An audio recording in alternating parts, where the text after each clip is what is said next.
If you'll please stand with us, we'll do the pledge and prayer, please.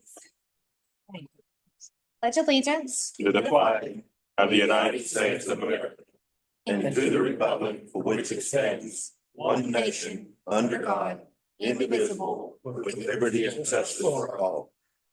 honor Honor the the Texas Texas flag. flag. I pledge allegiance to thee, Texas, one state, under God, one and indivisible. indivisible. And Pastor Moore has been kind enough to join us tonight. He's going to lead us in prayer. If you'll just bow with us, please. Father, I thank you for this day. I thank you for the people that are here serving this community.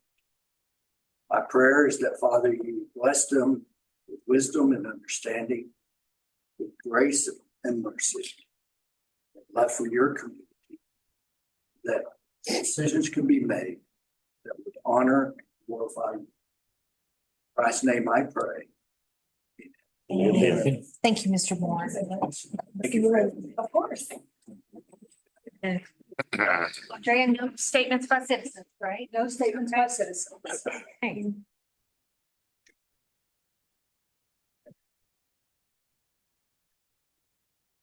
Okay.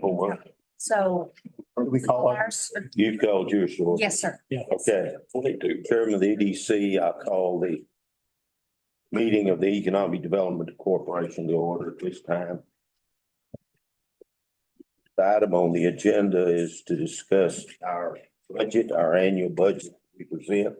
Mr. Balderas, Sir, you to give the specifics of that. yes, sir. Just before we get started, we received a request to have a joint meeting and it's great to see everybody here. Glad we all could get together and discuss. I figure since we wanted to discuss some forward planning, what better way to do it than to discuss the budget and some of the reasoning behind the numbers here. Once I kind of get going, don't hesitate to interject and stop if you have any specific questions. I won't move too quick, but I will offer opportunity to speak. Mr. Fisher, just stop me if you need me to, but we'll start off with a mistake. It says projected next year's budget 23-24. It is the 24-25 budget. My apologies for not correcting that. Starting off with our revenues, we're allocating $816,000 in sales tax revenue. Some of the methodology about why we're choosing that number is last year was a historic high. We had, kind of off the record numbers, and using that as a reference point, it's sort of an outlier year similar to a 2015 when construction was going on. So really we have to forecast the last 15 years, get a good median there. As the EDC board, their appetite is a little conservative in regards to predicting and forecasting the sales tax revenue. This puts us at $68,000 a month in receipt for us collecting. That's a good, safe number that we feel comfortable with. Generally, they come in around 70,000 a month. But that's asking a lot from our consumers, especially we've got an election coming up and sometimes the trends are, kind of trending down or staying level. We've seen a lot of negative numbers this year, negative 14% compared to last year. Again, that's an outlier. We did have a great last month. It was actually a positive 14%. A lot of that is indicated to a lot of the local shopping, school getting out, and we do got a strong local versus remote sales tax collection here. Over 70% of our consumers shop here locally, which means only 30% of the commerce comes from, the Amazons ordering online. Traditionally in bigger cities, you actually see that over 50% for e-commerce. But here we support our local businesses. So kind of give you some, that's a big number we go with, it's a big talking point. What is our forecast? And we do the best we can forecasting that. But after looking at again, past 10 to 15 years, feel comfortable with that. Always open to maybe some other inputs on maybe some projections or some things that we're seeing at the Federal Reserve. Next numbers are rail access fee and maintenance fee. And some background on that is we charge for our infrastructure at the rail park. So we have agreements with our partners there that we charge them for utilizing this infrastructure.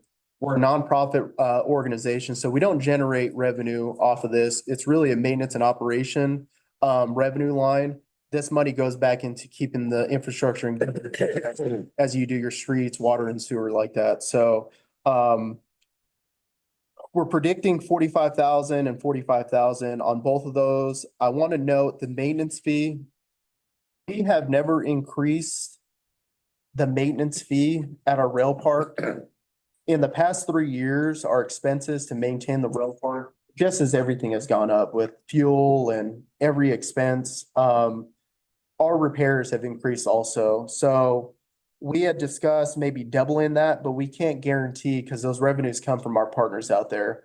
Now, this isn't something that we could just go out and say, hey, we're going to increase the price. You know, this is a discussion we have with our partners that have been out there. So it's just some forward thinking.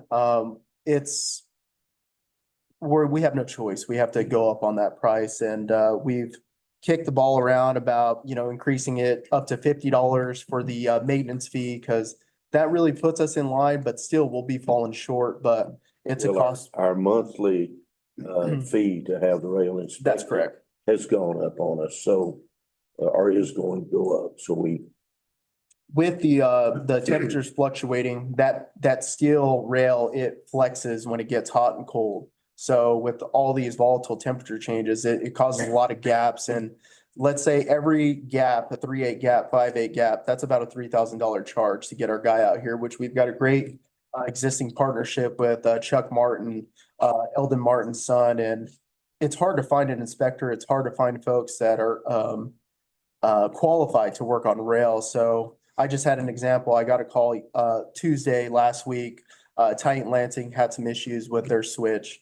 Went out, inspected myself, got the location, contacted Chuck. He was able to get out there Friday and Saturday and repair it.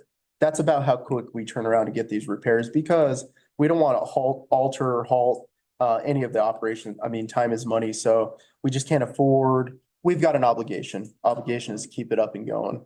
But that's just an example. That repair was $750 to $1,000 3 years ago. And I think sometimes they may be undercharging us, but you know, we appreciate it's a conversation we're gonna have, but they just can't absorb the cost anymore. The mobilization is a big part of the expense to get the team out here. Going down to our next number, we've got 90,000. We've had great returns, you know, regards to investments. You know, with the Federal Reserve increasing the interest rates, it's good for us if we've got investment accounts.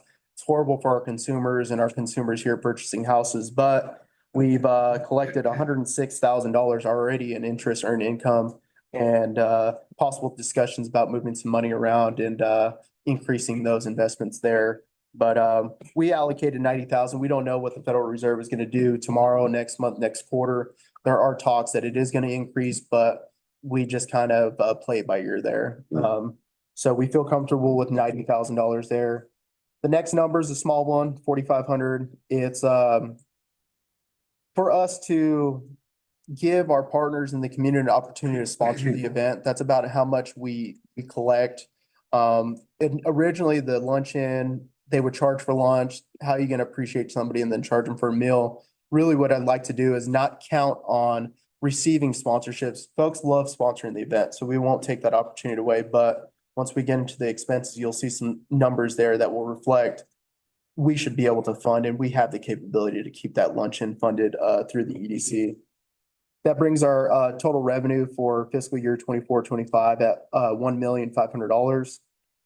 Any questions on any of those revenue items? I know that's kind of a lot. It's a big bulk about where we are funded and how we operate as an EDC. So I'd love to answer any questions if there are any. Justin, Yes, ma'am. please remind me, are we A or B? I know we're industrial, but please educate me again for the 400th time. We're A. Okay. But we also have a type B, which is the LCEC. It's a different entity. That's correct. All together. Right, yes. I just couldn't remember the letter Yeah, we currently work. yes, ma'am. Going down to moving along our expenses, of course, if you question comes up, please stop me. Bonds and filings, just, you know, we've got to have our board of directors bond and filed, Savannah, myself also included in that. So that's a standard expense there. Supplies, we're requesting $10,000 there. There might be possibilities for increasing, if you go down to total personnel services and, I think so. I had 4,500 on mine. It's like, okay, yeah, I'm talking total. okay, gotcha. There might be opportunity, to get some, better software for the office. We maintain financials as you see here. We've got, we use Excel, but there might be opportunity to better be proficient to get some, software in the future. So we're, keeping, 4,500 there, for supplies and computer software. Others are 1,000. Shipping and postage and shipping has actually increased exponentially over the last 3 years. Goes up July 14th again. Yeah, we, Yes. had some issues with some checks going out to vendors. One of them was, it was taken out of a mailbox and altered. So we cannot send checks through regular snail mail. We've got to have it certified, required signature, because while it was a small amount, $2,500, we just can't have that reoccurring and then all the information that's on a check. So we've had to change some operating procedures there. Every time we send checks out, it's anywhere from $45 to $90 to send checks out. We're looking to go into ACH payments. Some vendors don't accept it yet, and we're just looking to be more secure as an organization there. That ACH payment would be awesome. ACH, and then we've implemented a positive pay.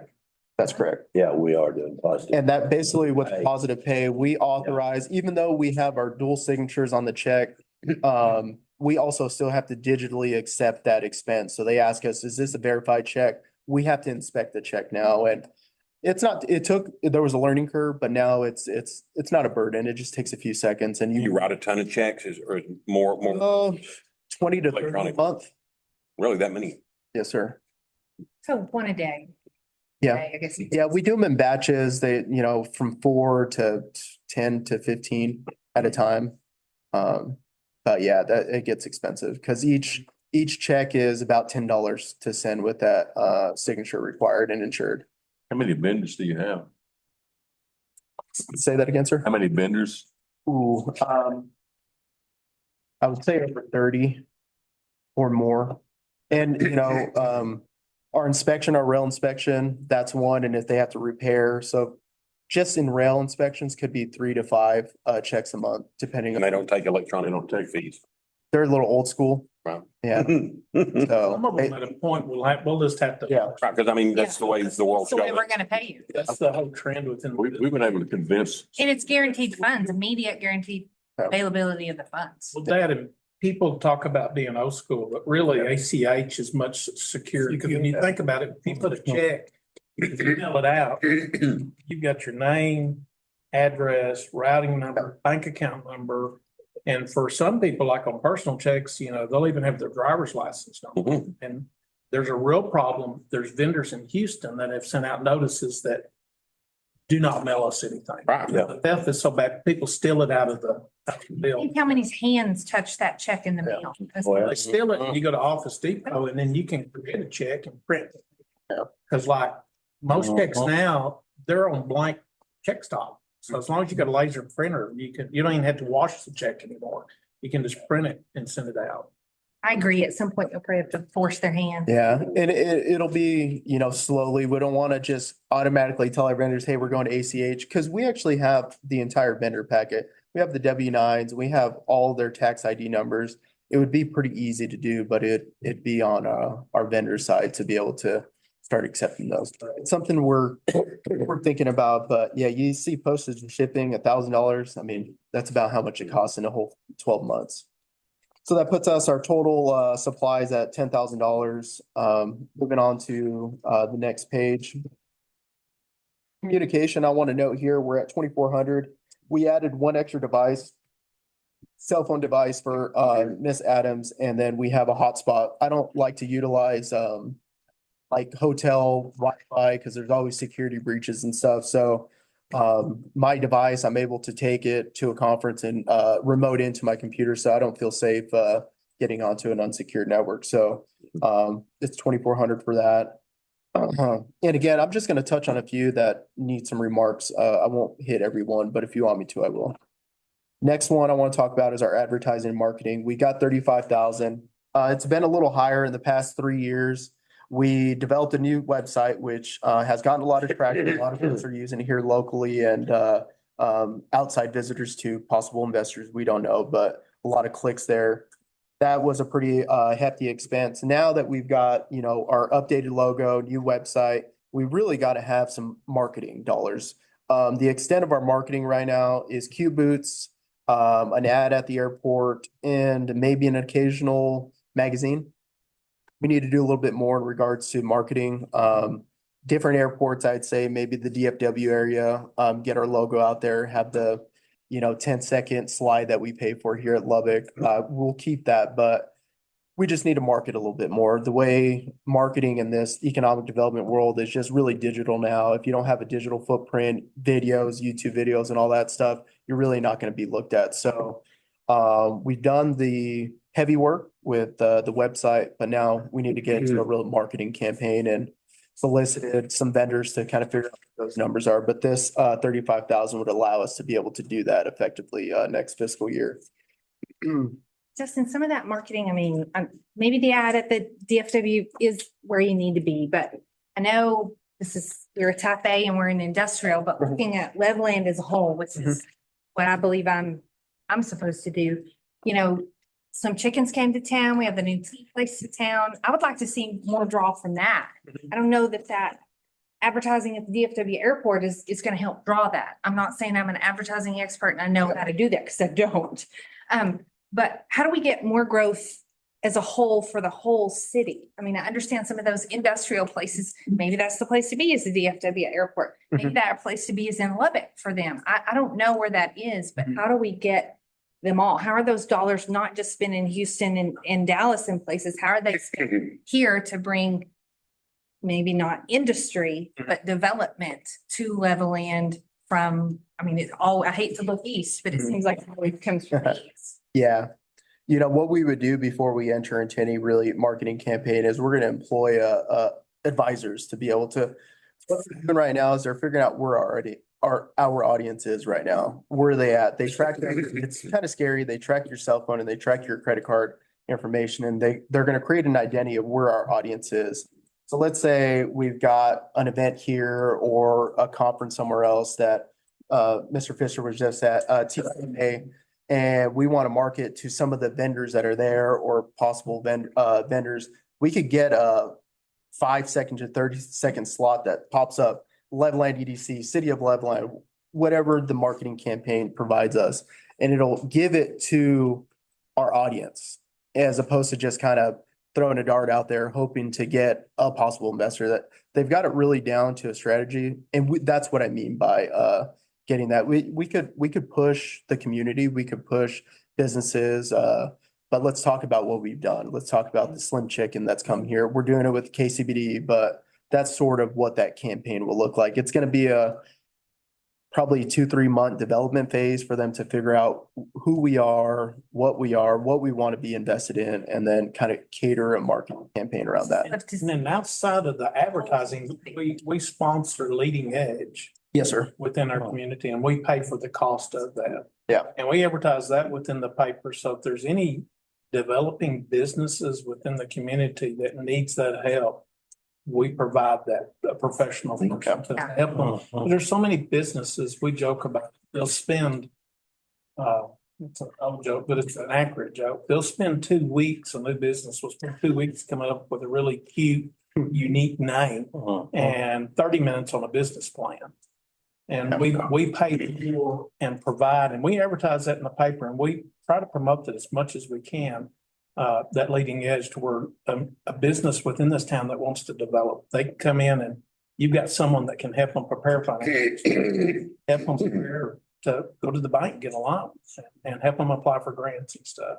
Yeah. We're a big believer in that, and we do. Absolutely. In some of that Well- marketing though, have like the chamber, is that something that you guys can work hand in hand in? Because she promotes Levelland itself, and I think that's something that we would like to see that happen. We worked on educational programs, learns like the new BOI requirements. I hope everybody in the room is aware of that's coming down the pipe, the new BOI requirements and other stuff like that to help educate businesses and that's coming up. I just wonder if the advertising to the vendors at these conferences I just wish there was more spread out advertising. You know, I don't know if that's where we're going to get more businesses coming to our town. you know, outside of industrial. I mean, I know landing a huge industrial new customer at the rail park is huge. It's impactful so much on the tax roll. I understand that. But I also understand the slim chickens and how impactful that can be. You know, it's a quality of life and economical. Another thing we've done, and we haven't done it in the past few years due to the pandemic and getting onboarded, but you go to ICSC and we market the community for retail. It is. I forget what the acronym stands for, but basically it's a retail, yeah, it's for retail, commercial projects, QSRs. They all go to an event. Usually we do the Red River, but they've got one in Vegas and we market our community that way too. While we can't provide maybe a financial incentive to that specific business, there's other ways that we could maybe try to recruit a QSR to. Knowing what our holes are in Our- our market specific to And that. being a type A entity too, our scope as to the type of businesses that we can spend money on and recruit is limited much more so than you can on a type B. Okay, going to that, since you opened the floor up for that, obviously we're a type A. I know that I'm glad we are. I'm thankful we are. There's positive from that. How can we be both? We are. Yeah. How can the Levelland Economic Development Corporation support a type B and support retail and restaurants? And we combine that How where, can it be combined as other towns have? Mhm.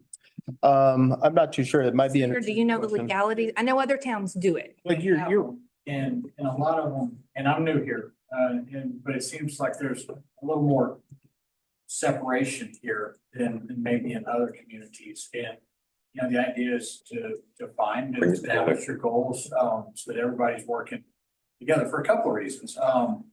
They may have, and I've got this in another town, got big industry. I mean, amazing for a small town like that. One of the issues that company has about committing from an aid perspective is quality of life type issues and draws. And so we're working, I mean, we're working with everybody. We're working with Chambers of Commerce, we're working with the city, the county. That's one upside. The other part of it that's probably important, is I think it's very important for city, the A and the B to all know what each other's doing. Now, the other part when I do my trainings is you gotta keep your mouth shut. And that gets harder to do the more people you tell. But everybody's gotta be on the same page, to be able to say, okay, this is really an A, but let me get you over here to the B. This, maybe we can switch up and have components. So part of it's just figuring out, really how everybody's pulling in the same direction. From a legal aspect though, is it possible? I mean, I know we say we are both, but our B isn't functioning in that capacity. Well, and from what Glenn said about your B is they don't have a dedicated, I may be wrong, director, if you're the director and you're in here and I'm. We don't. No. Hit me. But those, could it be one board that does A and B both? I don't know that. there is an attorney general opinion on that. I cannot remember, exactly. There's differences in board numbers and board composition. Some can have people from the city, the others don't. But those are all things that you can explore. And I mean, I think that comes from y'all, which is figuring out, you know, the people, the budgets of those projects, does those things, that we understand what we need to be doing. I mean, it's an oversimplification, but the first thing in the trainings I do now are the only reason y'all exist.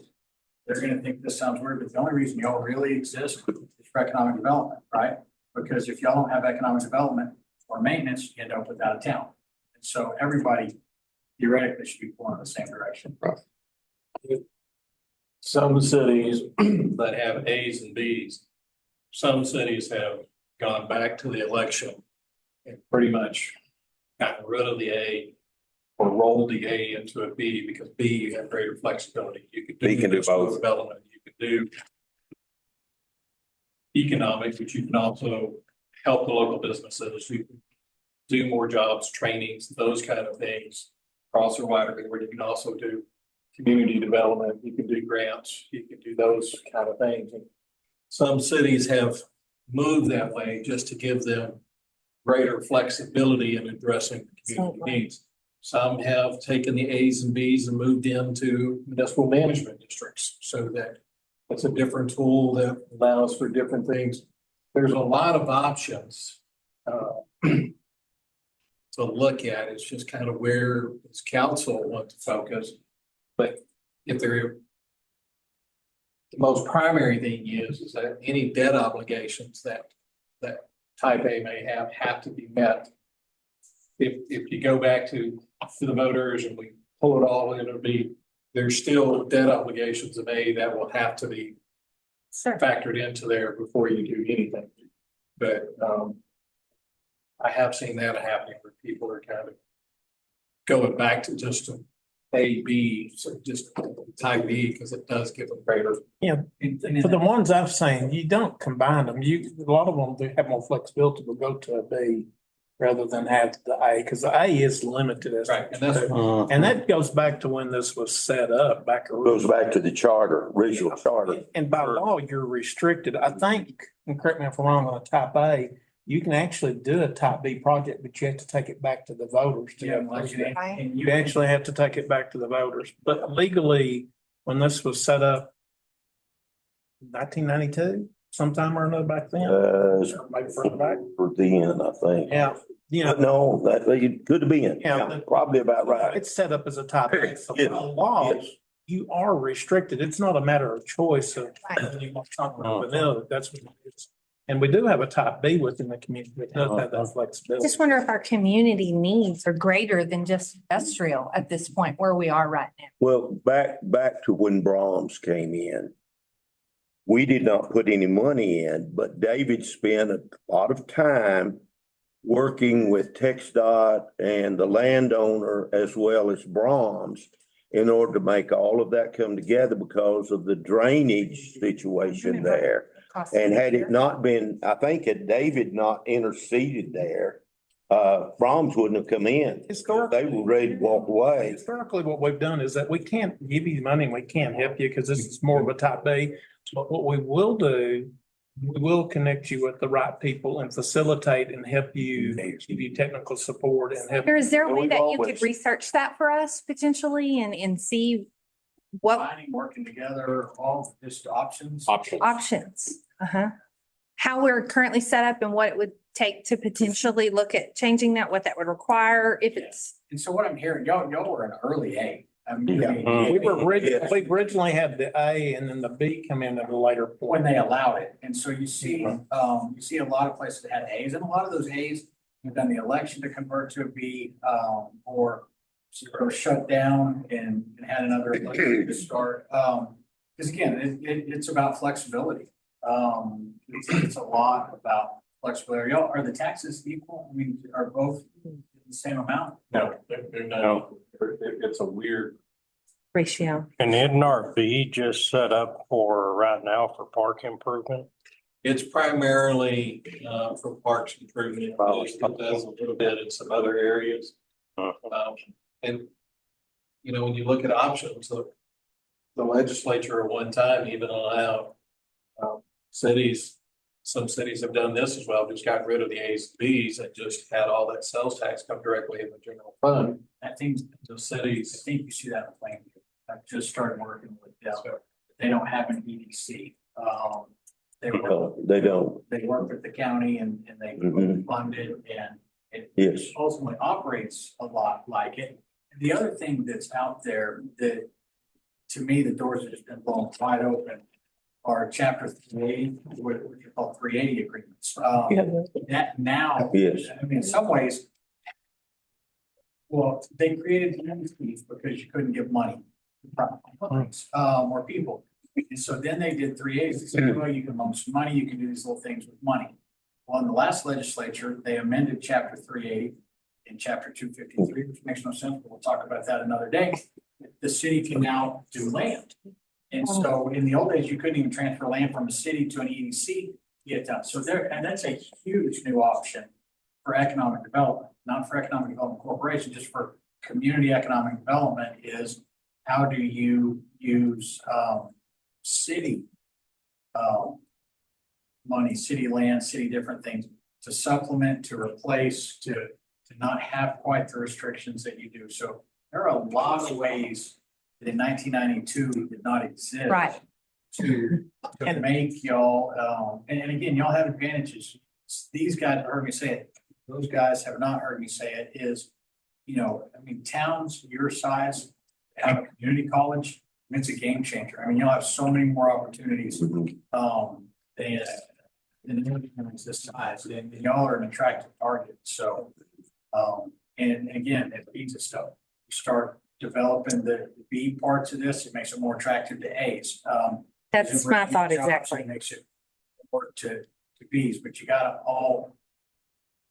have somebody who's pulling everybody in the same direction. But I will lay out some of that. Our taxes, our sales taxes for the A is 0.00375. I believe this is right, and on the B, it's 0.0025. We'll have a split. So like, is that a 40-60 split? Close. I couldn't do math out loud. Let Sham do math. Huh? Yeah. I think out of the local rate, it's 18.75 to this. 12.5 to the B. Yeah. But you ask, should we, that's y'all's. I agree. We are the city's agency. We serve on this network at behalf of the city. So should we or should we not? That's y'all's decision. That's y'all's calling what you want. But if we stay in A and we have to stay within those rules of what an A is happening. Well, I would love to hear what you're able to put together on that. I would just love for our hands to be less restricted and to be able Yeah, that to. board would want to be able to do a lot more than Yes, just yes. that. That's a good point. And we do got 380 agreements. We've actually got an interlocal agreement with the city. So we've actually got the groundwork for those too. They do give you some flexibility with the general funds, but we have to commit some funds and some objectives with that. And you give me a task, I'll go get it done. Is it restaurants? Okay, how are we gonna get restaurants? Where's the money? That's not an issue, but yeah, we've already got all that stuff implemented, and it's got a strategic team there that makes the decisions, and yeah, be happy to entertain any of those new discoveries there. So there's some little insight with the $35,000 for marketing. Going down, got our insurance at 1,000, personnel service, 210,000. Professional service, we got 75,000. We've had some contracts with our performance agreements and stuff. We like to keep that number high in case we need to utilize the Underwood firm or legal services. We'd rather not have to go get a budget amendment to be able to engage in contracts and negotiations. So we like to keep that number at 75,000. Travel and meetings is at 35,000. Before you move on, Yes, sir. one of the things, and I haven't had a chance to visit with council on this yet. Justin and I looked at updating the housing survey that we did just 2 or 3 years ago. Yeah. And it's really amazing when we did that study, it was 25, whatever. Well, when we asked to update it, it was actually more expensive to update it than to be formed. A new one. Yeah. It was just kind of like, we just needed to refresh the numbers, but it came in, what was it, 30? Some crazy number. Yes, sir. It kind of went in a holding pattern until I could, get to this budget and kind of discuss what do we want to do with that.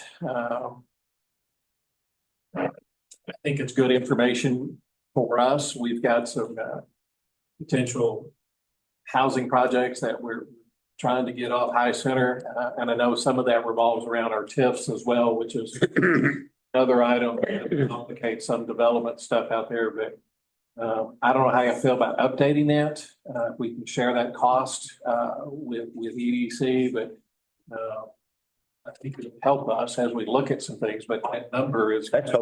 All of that has changed since that because of the pandemic and. Well, and I'll tell y'all, for the last 3 years, it's the first time in a generation that we've seen developers actually be able to make it work in smaller communities.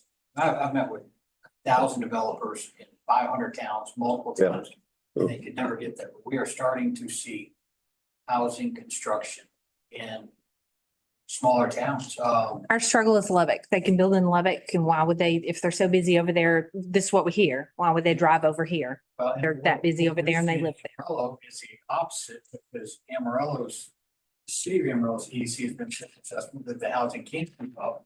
And people are looking at living in the surrounding communities, which is much more of a Lubbock type thing than it's ever been in Amarillo. People live in Fritch and Panhandle and those, but it just didn't happen. Y'all have always had people that lived here in Idalou and in those different towns that committed into Lubbock. You're starting to see that in Breonna. You know, they have big job draws with the school, a hospital, Cargill. Nowhere for people to live for the first time. And we're seeing 15 houses built in the last year and a half. It doesn't sound like much, but it's a big step that has not happened. Team would be huge to us. Yes, and I mean, nothing, there's been no economic development since 2008 until the last year or two. No housing in the last 30 years. Built in a lot of these communities. The housing survey was a hot commodity once it was finished here in Levelland. Everybody wanted to see it and look at it and asked for it. It was. I'll let- The housing study basically gave us an aggregate overview of what our demand was here. Specifically, how many single housings do we need? How many, 2 bedrooms, 3 bedrooms? And it broke it down to, okay, you need X amount of houses in here. This is what your demand is due to the college, which is a huge impact here. I would say almost all of the community college kids that can get housing here commute to just right down to 19th Street and find an apartment there. If we could be able to capture that demographic of population to stay here, because their parents funded and scholarships and things, there's a huge demand for that. But basically just identified unbiasedly of what our needs were here. But it's really hard because if housing, which is a challenge here, we need more adequate housing, median income housing, in my opinion, as opposed to affordable housing. Is okay, we have this plan, but I think we need to make an investment 3 to 5 years. So we're not requesting, hey, are we going to fund another housing? Because 2020 isn't good. In 2021, I go and speak to the West Texas Home Builders Association in Lubbock, and they say that's great. The second is, well, what else can you guys do for us? Can you waive some permitting fees? Can what's the skin in the game for you guys? Because they've got to take out notes to be able to build these homes, and it's going to sit on their books for a while until we get them sold. So, I'd love to get another housing study. I'd love to get a budget or an amount. So when we talk to these builders, hey, this is what we could do, whether it's water and sewer or just a fund to be able to go on this, because that is a question. Great study, and it's a small amount, whether it's 5,000, 15,000, just something that we could incentivize them just a little bit to maybe get them from Plainview or what our competition is, because we can't compete with Lubbock. But just give them something, just almost an appreciation, because folks are looking for incentives nowadays. It's not a matter of back in the day, we'll talk about incentives on the back end. We want to build a relationship. No, it's what is the incentives in the front, because I'm not going to waste time.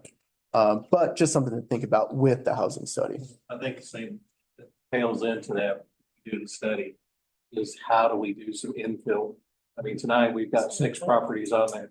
We're tearing down homes. How do we get stuff built back into areas, of whether it's some housing for college students or whether it's houses for the first time home buyers? Sure.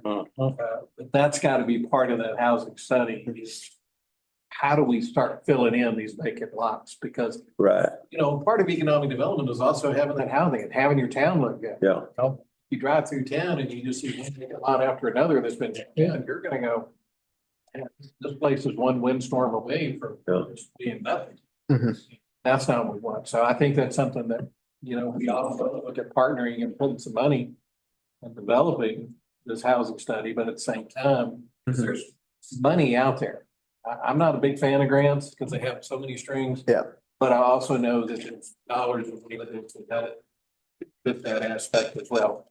We want home ownership. We don't want to build multifamily and apartments and things like that, because that is too transitional. We've got to do some things. Now, can we find ways to help college to figure out how to build some new residential housing? That's something that probably needs to be looked at as well. But I think we need to be looking at how can we enhance first-time home buyers, those kind of things to fill in and some neighborhoods. That first time home buyer, we have individuals who can manage a mortgage, but it's that initial investment that is just almost unrealistic for the younger generation to be time home buyers with rates and they forget about closing costs all the time. Hey, don't forget not only your down payment. So maybe it's educating them. Thing. Yeah. Yeah. Absolutely. Think they can't do it. Yeah. They totally can. I mean, the rents are Very really good. high. I mean, rents even here are high. So it's like, I always encourage like, hey, I think everyone should buy. We would think that though.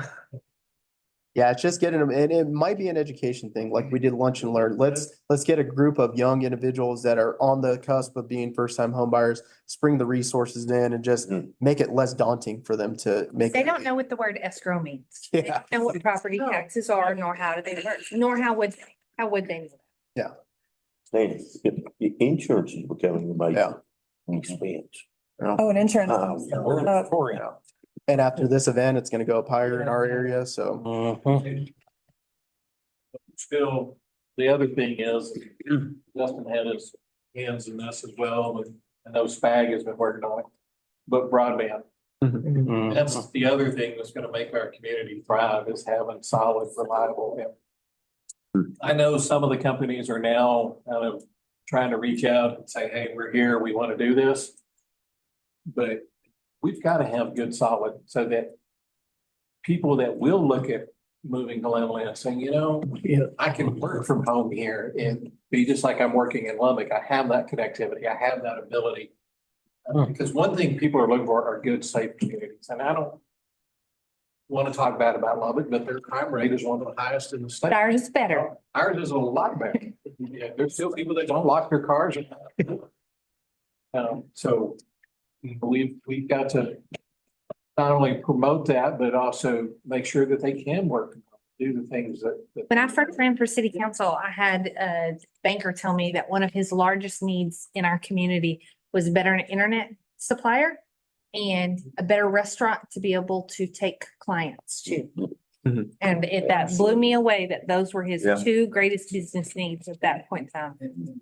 So in one of the trainings that we do, healthcare, Belleville healthcare, decent schools, and broadband. Because nobody's coming if you don't have those three things, and nobody's gonna stay if they can go down the road to a neighbor. Here, those are, when you look at every survey that's done, those are what you have. We have healthcare, we have good schools. That's right. And the broadband just kind of, some days it works extremely well. Yeah. We're all going. Dependable is what, dependable broadband is what Yeah. we need. Consistent. And Consistent. Yeah. it's, Mhm. that's why I have We wireless. just probably spent your 75,000 on professional services between all these things that we. Let's do the budget amendment right now. What are we looking at? But yeah, along with the attorneys, again, that's really the justification for that 75,000 there. Well, and we're looking to have to reduce the contract. Yes, we'll be engaging in new trackage agreements here in this next fiscal year. Already working with Wood and provided a good starting point on that, and we'll roll out something soon. Going down, we already did travel and meetings, training and seminar, 5,000, just to upskill and make sure we're all up to date on our certifications. Dues and subscription, we've got 25,000 there. We took on a new agreement with a company called Resimplify. And again, this is another thing where we're not, we can't incentivize, commercial and things like that. But we added this module to our website to be able to list commercial and industrial sites that we have here. I mean, y'all know more than I do, Michael and Jamie, about how quickly, inventory gets online and goes offline, especially now. It's just unmanageable for an office of two to be able to upkeep what commercial properties are available. And you always have, people may think that you're playing favoritism to a realtor. So we completely take ourselves out of the equation. We got a contract with Resimplify. We've got a representative that basically works for us, and they keep up to date on what's available here.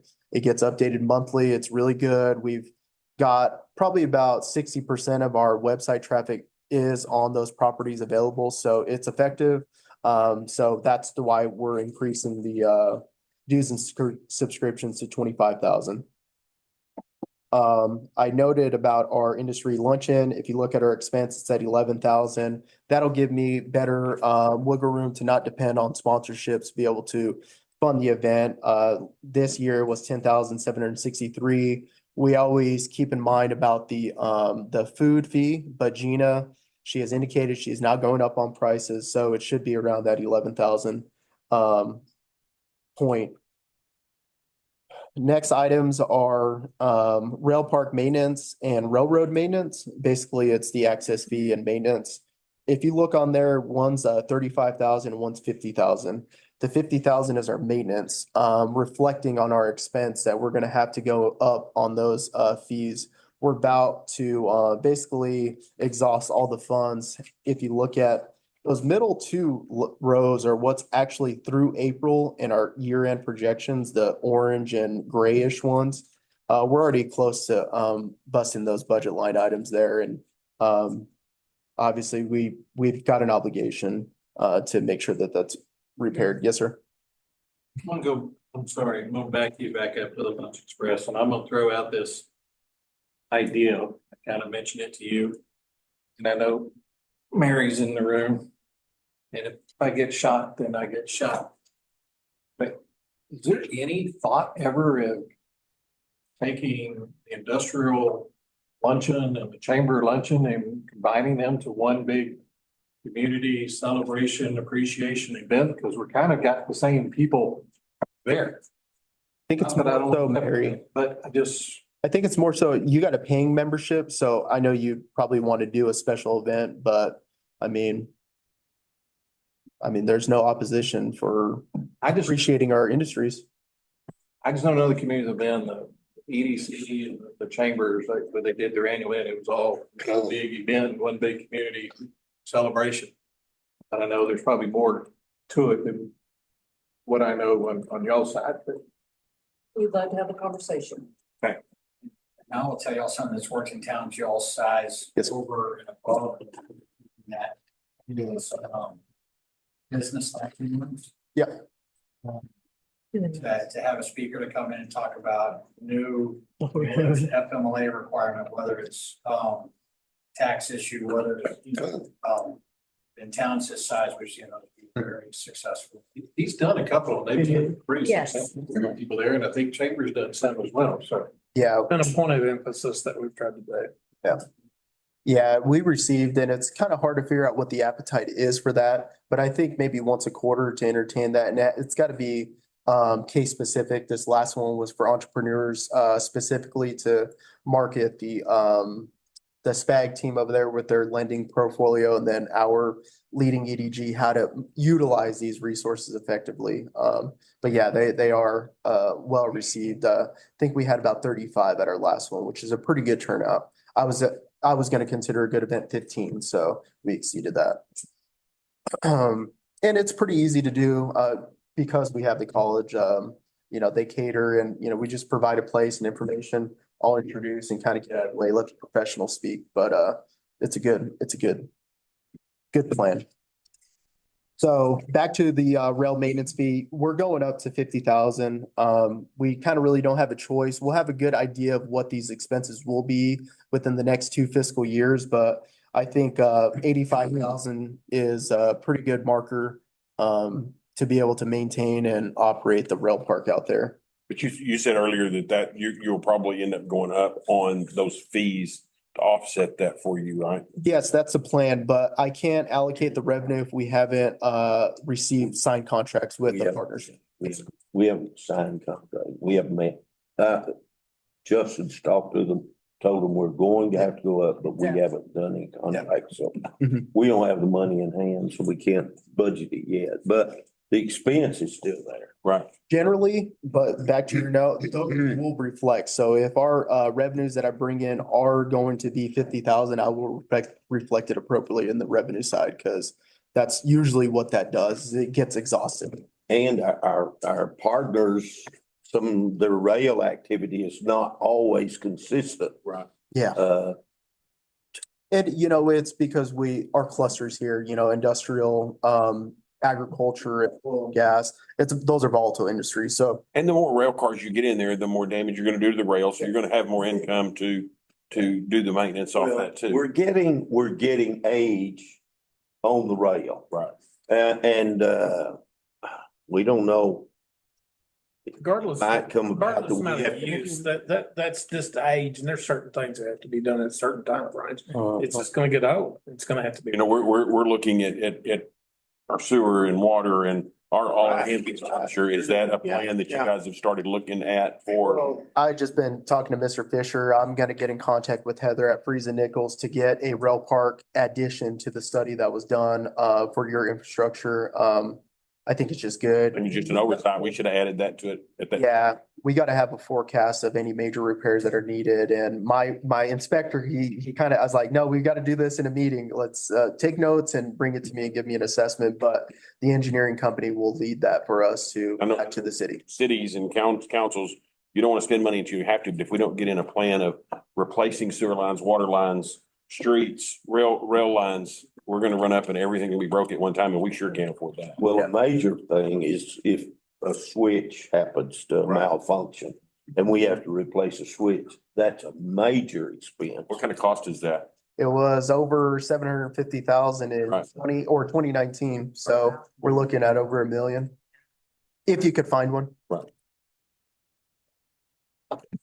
And you can't move cars if you don't have No. a switch. Right, you're shut down. And yeah, You have contracts and you can't be shut down. and that's, Yeah, let's not talk about that. Yeah, not happening. We're building a sewer right now. We don't want to talk about it. Yeah. yeah. So there's some insight on those expenses going up there. We're not gonna blindside our partners. We'll engage in those conversations once we get the contract that we believe is good. Each one is specific. There'll be maybe some red lines that one industry wants to do as opposed to the other, but we'll accommodate as much as we can. And with the new company coming in, we don't know what kind of rail traffic they're going to create. That's correct. They bought this because of the spur that's there. So we know they're going to be using it probably quite consistently. Do we know what the product is? I know we've never been told what the product is, what They're implications. gonna be having community meetings this month. Just sent me an email. We're trying to coordinate a place and a date, and then they will be. One of our council meetings and executive session been an awesome spot.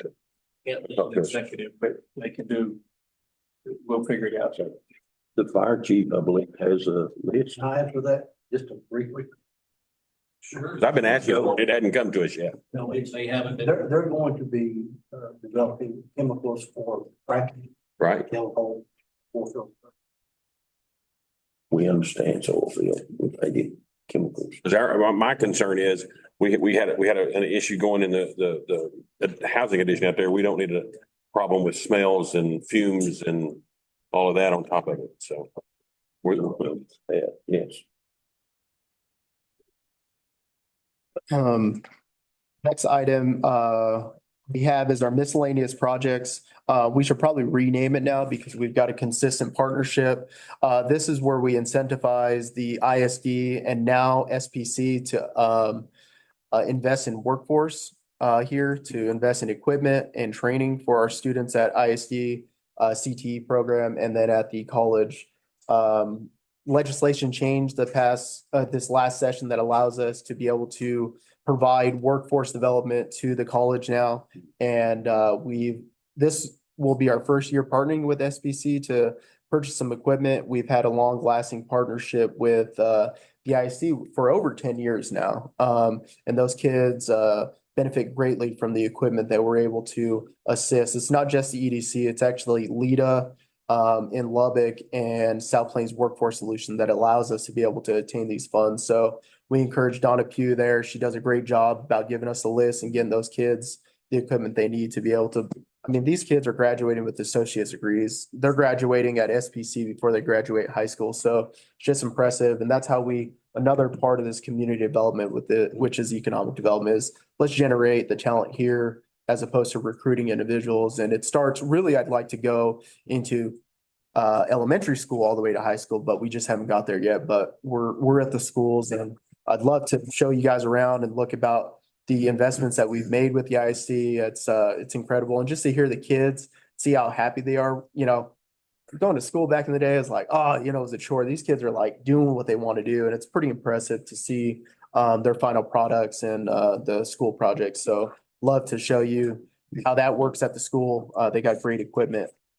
So what we do generally is do 20,000 for the ISD and now 10,000 for SPC unless they have a request that is higher. And then we'll bring it to the board and the council as they come up. Our next number, 300,000, that's our bond payment transfers. We're obligated to allocate those sales tax into a separate account to be able to service our debt. So that's basically just a holding account. We make $25,000 transfers monthly. Our actual payments on the principal is 150,000 and bond interest is 15,000. Brings our total services to $981,100. You have a debt retiring? Yes, sir. We've got our Series A, 2015 A and B will mature February 15th, 2025. The big bond is September What's that payment? 29. That expires? Varies because of the interest rate. The next year's Give a- Yes. next year's payment is for Series A, $103,750. Series B is $66,618.52. And both of those expire? They will mature. Yes, ma'am. Okay, so 160. That's exciting. Yes, ma'am. Yes. I don't like debt. I wish there was not an early payment, or I would even incur an early payment penalty, but we can't on bonds. So, but we're, There's a date that you can, but it's well. yeah, I don't have that. Yeah, I don't have that schedule in front of me, but I've asked like, hey, can I get this off the books? And they're pretty that date, but I'll continue checking.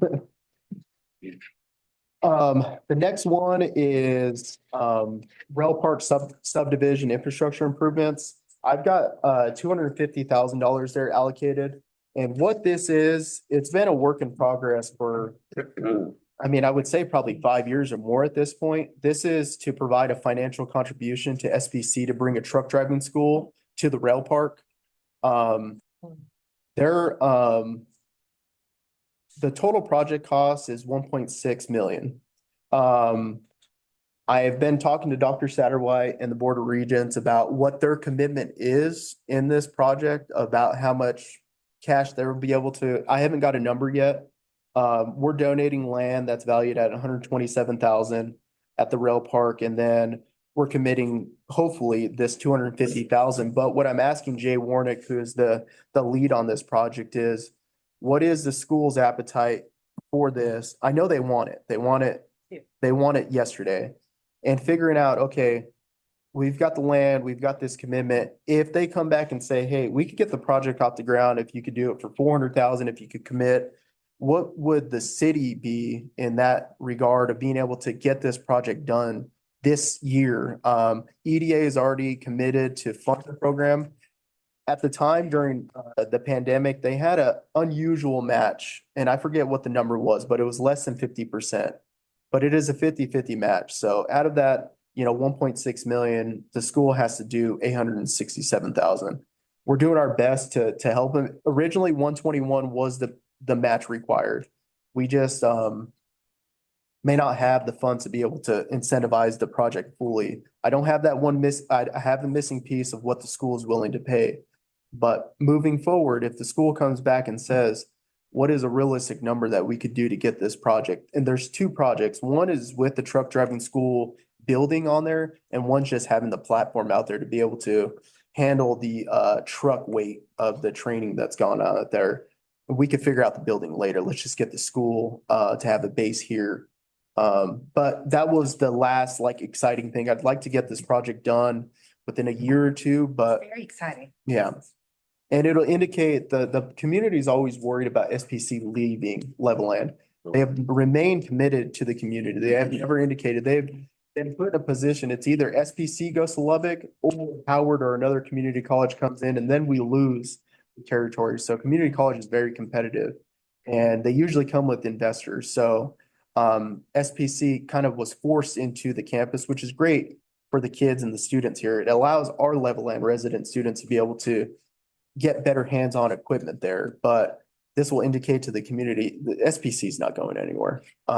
Beyond that, I want every 6 weeks a new batch of truck driving students Oh, yeah. to Yeah. be That'd staying be at great. Two Stars Hotel Mhm. and eating at our restaurants. Absolutely. And then maybe finding a job at Renegade and staying. Mhm.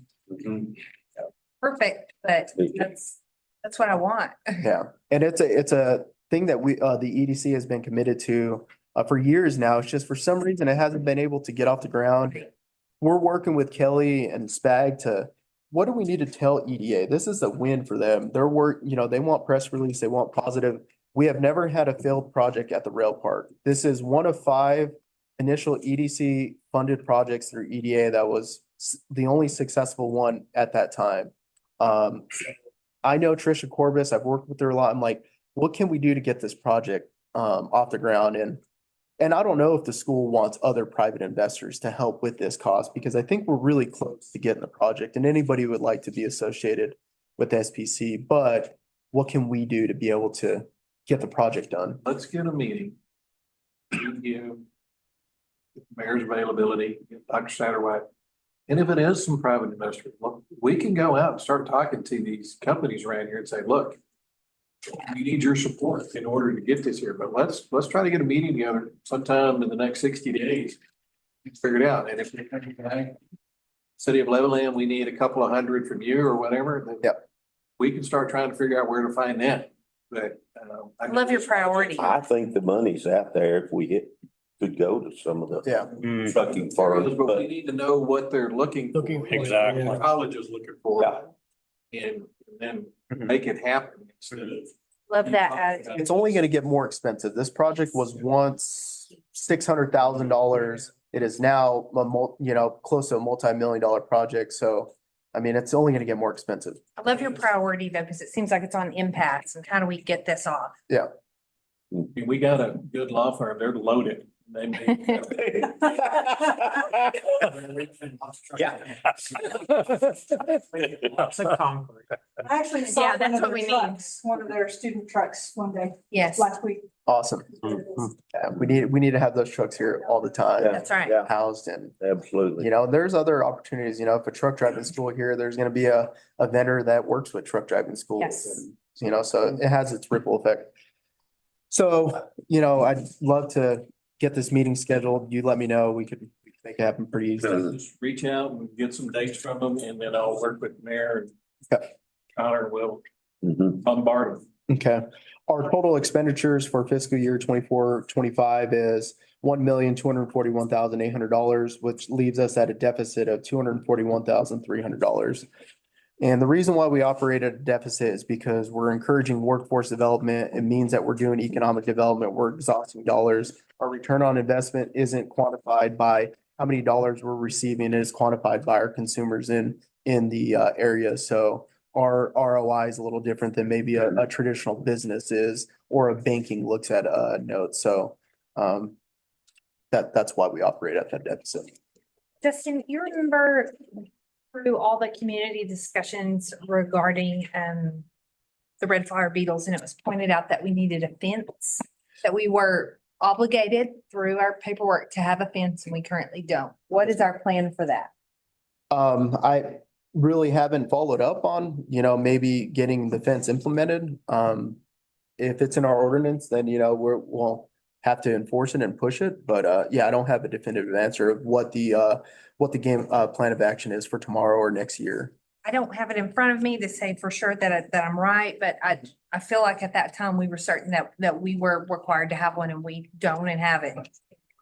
Yes, yeah, so when the proposed development is adjacent to a residential area, which would be like Kaufman, Yes. then we can require a 6-foot solid screen fence. have to be an actual fence, or can it be a living fence like landscape? Looks a lot better than. I need to look at that. I don't know if that's a possibility, but it just says a solid screen fence, so. Can we get creative on it? When you say it Can require or can require, or is it can required or is it required? I can try to find the exact. On Franklin. See if I can find it. One time we were gonna plant trees, windbreak, and we had Up in that.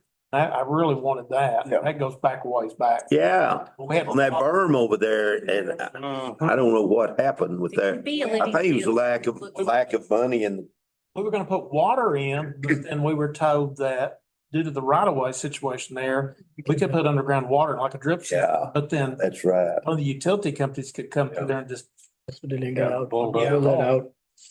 My understanding at that time was that we should have one and we didn't.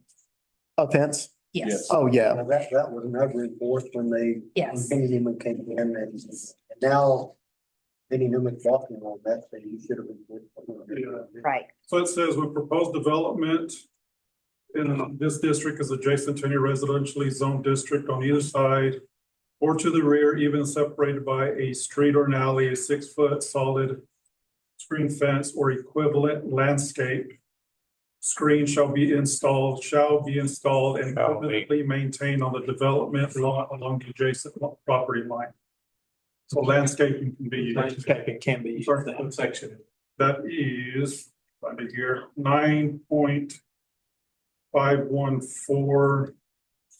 9.514B3. How do we enforce that, Slater, since it's been a couple of years and they've been there and it hasn't been enforced? I think the law is on our side on that. It's very hard for a city to waive to try to enforce something. I mean, so maybe a little I'd different, love for it to be there. but the legal part, I don't think is jeopardized by the delay in enforcement. So maybe EDC and Mr. Fisher and Eli and Joe can. Thank you, Eli and Joe, for finding, I would have been lost without them, Yes. helping on that. But yeah, I mean, if it's something we're gonna enforce, Or make a plan on that, maybe we can. then we could do it. I In mean, future development, we need to consider that, in the railroad there. Do that up front, right? Right. I think we have a ag extension and others and put in a living fence, put in like what you see in windbreaks and stuff. Right. Look a lot better than fence thing.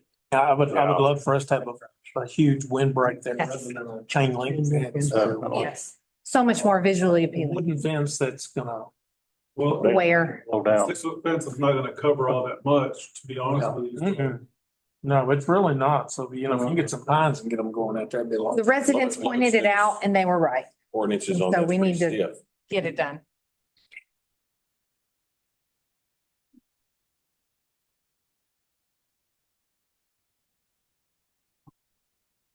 Any other questions? Any other comments? So we need a motion to adjourn. Make a motion. Second. All right, all in favor, aye? All opposed? We do appreciate having the opportunity to meet with y'all, You got it. meet on Amy, or I didn't know who she was, appreciate her. Also You getting, knew my grandparents. Gina and Dee Parkman. oh, yes. I do know you. You do. I have met you. I didn't put everything together. Yeah, That's all right. yeah. need a We recess? appreciate. Okay. Yeah, City okay. Council will take a recess and then we'll reconvene in council chambers.